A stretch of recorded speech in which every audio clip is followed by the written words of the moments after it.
El año 2023 termina marcado por la guerra entre Israel y Hamás. El conflicto se desencadenó tras un ataque de milicianos del grupo islamista palestino en territorio israelí el 7 de octubre. Los combatientes cruzaron la frontera desde la Franja de Gaza y mataron a 1.200 personas, la mayoría civiles, además de tomar a 240 como rehenes, según las autoridades israelíes. En reacción, Israel prometió aniquilar a Hamás y lanzó una ofensiva sobre la Franja de Gaza. En la primera semana de guerra cortó el suministro de agua, alimentos, medicinas y electricidad al territorio palestino, un asedio total criticado por ONGs de derechos humanos y la ONU. En medio de negociaciones internacionales, los primeros camiones con ayuda humanitaria tardaron 2 semanas en entrar al territorio. Tras 20 días de bombardeos diarios contra la franja que afectaron a escuelas, hospitales, mezquitas y campos de refugiados gestionados por la ONU, el ejército israelí inició una operación terrestre. Según Israel, los sótanos de mezquitas y hospitales serían puestos de mando del movimiento islamista. El 24 de noviembre se alcanzó una tregua temporal que terminó extendiéndose una semana y que permitió liberar a 80 rehenes israelíes a cambio de la excarcelación de 240 presos palestinos en Israel. Hamás también liberó a una veintena de extranjeros.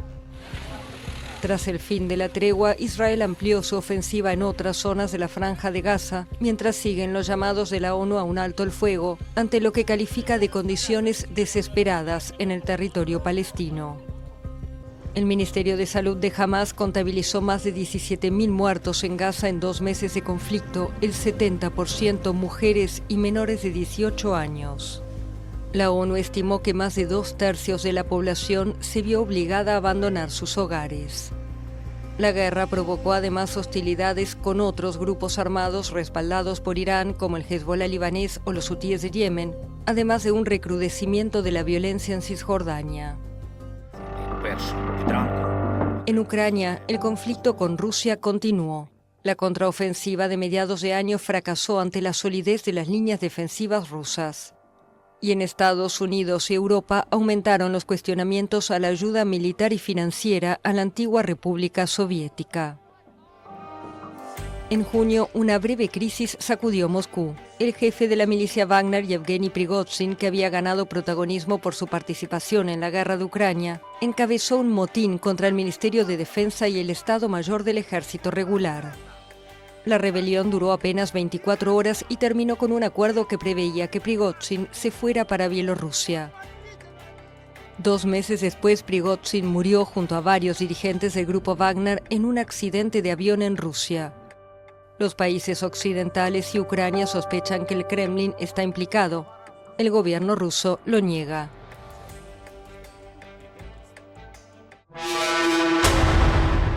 No fueron los únicos conflictos. En septiembre, una ofensiva relámpago lanzada por Azerbaiyán contra el territorio separatista de Nagorno-Karabaj dejó cientos de muertos y obligó a la retirada de la enorme mayoría de los 120.000 habitantes de la región.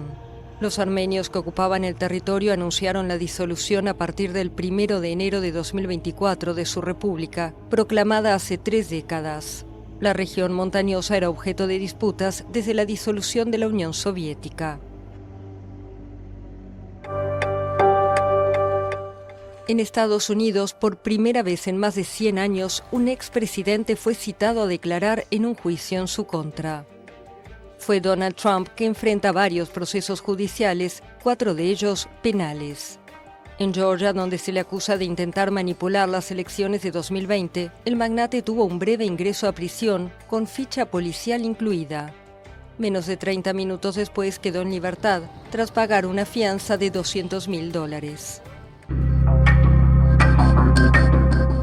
En ese mismo país, un incidente ocurrido en febrero provocó tensiones en las relaciones entre Pekín y Washington. Un globo chino viajó libremente por el espacio aéreo estadounidense, hasta que Washington ordenó derribarlo.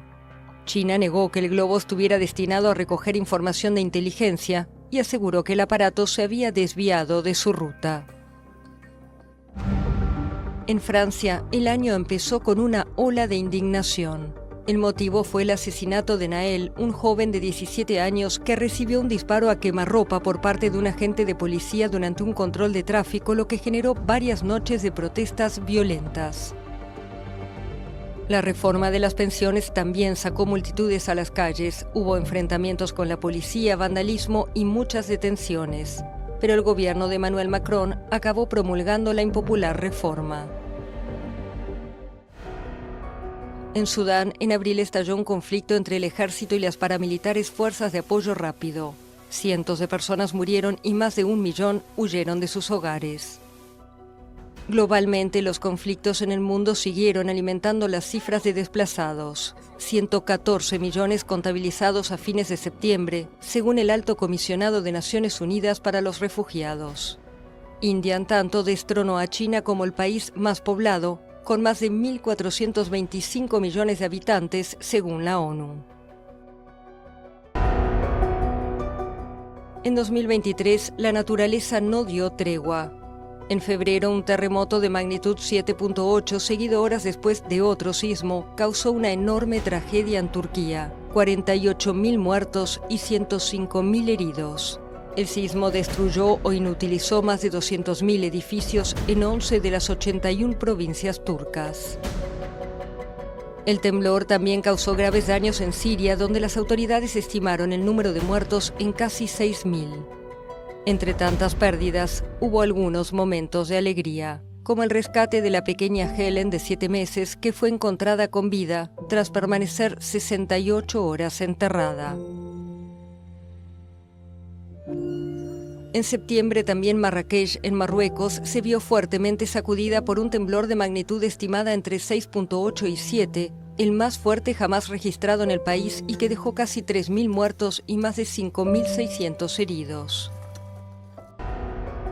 La naturaleza también mostró su fuerza en Libia. La tormenta Daniel dejó casi 4.000 muertos y miles de desaparecidos. En Derna, la rotura de 2 presas generó una corriente similar a un tsunami, devastando barrios enteros. Las tormentas también azotaron otros países como India, Vietnam y Grecia, y en China y Hong Kong se registraron las lluvias más intensas de los últimos 140 años. Pero fue el calor registrado en la segunda mitad del año lo que llamó la atención de los expertos. De junio a noviembre, el mundo batió récords mensuales de temperatura. Según el Observatorio Europeo Copernicus, 2023 debería ser el año más caluroso jamás registrado. Las altas temperaturas estuvieron acompañadas de sequías, incendios devastadores y huracanes. Canadá vivió este año una temporada de incendios forestales histórica, con más de 18 millones de hectáreas arrasadas. En Hawái, un incendio destruyó casi por completo la ciudad turística de Lahaina, en Maui, dejando casi 100 muertos. También Grecia se vio afectada por incendios forestales, entre ellos el mayor jamás registrado en la Unión Europea, en Ebros. Las llamas también devastaron otras zonas de la cuenca mediterránea, como Argelia o la isla italiana de Sicilia.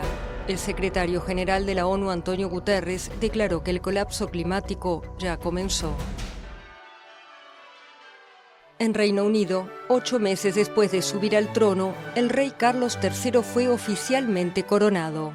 El país se vistió de gala para una ceremonia con toda la pompa, con más de 2.000 invitados, procesiones por las calles de Londres y el tradicional saludo en el balcón del Palacio de Buckingham. En Italia también se reunieron multitudes, pero para una despedida. En enero el mundo dijo adiós al Papa emérito Benedicto XVI, el primero en dimitir en más de 600 años. A su vez, la salud del Papa Francisco generó preocupación. A lo largo del año, el pontífice fue hospitalizado en más de una oportunidad por distintos problemas de salud.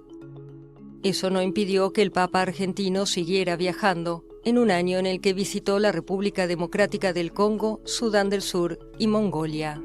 La mia salute va bene.